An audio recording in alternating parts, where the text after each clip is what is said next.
Just a word or two about these next two songs. They're actually the same lyrics, the same words to both the songs, but we're going to sing the first one in the original Sanskrit, written by a man who lived 100 years ago in India named Brahmabandha Upadhyay, who called himself a Catholic Hindu or a Hindu Catholic. And what we love about this man, who lived in the time when the British were ruling. I know at the Imaginarium we had the British Raj, which is so interesting because we've got this Indian tent with an Indian flag, and then the British Raj is just up the way here in Cornerstone with their Union Jack. But we're waiting for them to come and try to invade our tent. But they haven't had the guts yet. They know we're stronger than they are.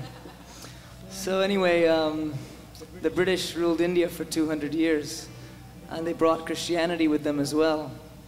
Although Christianity had also been introduced to India much earlier in South India, even perhaps by the disciple Thomas. But unfortunately, India has connected Christianity so much with the West. And so a man like Brahmabandha Upadhyay, who loved his culture, who was a Sanskrit scholar, a deeply Hindu, beautiful man, became a follower of Christ. He sought to tell India, listen, India, Christ is Indian as much as he is British. And so he's written this Sanskrit song that uses all Hindu terminology to worship Christ. It's an amazing, amazing lyric. If you're interested in the book on him, you can come to the tea tent and come to talk to us. But a lot of talk goes around the world about redeeming cultures for Christ. But I think that Brahmabandha Upadhyay taught a different message.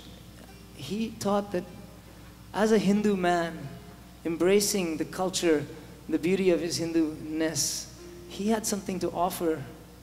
It wasn't so much that Christ goes, our Western culture, we think of redeeming everything, and it feels quite self-centric when I say something like that, when I say, oh, we're going to go and redeem all these different cultures. But there is redemption flowing in many cultures, and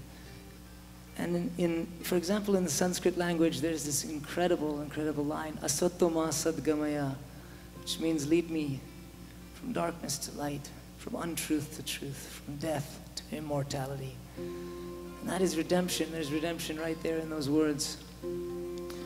So we're looking for a humble attitude towards different cultures, to go to different cultures and say, teach me, and then let me share my Christ with you.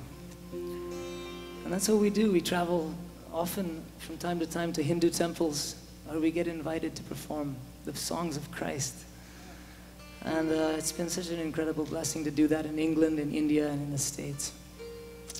So receive these two songs. They're both long songs, but they have the depth of 100 years of age on them, except the melodies are something we've composed, and they're on our new album. This one is called Jaya, and the next one is called Narahari, which means man God.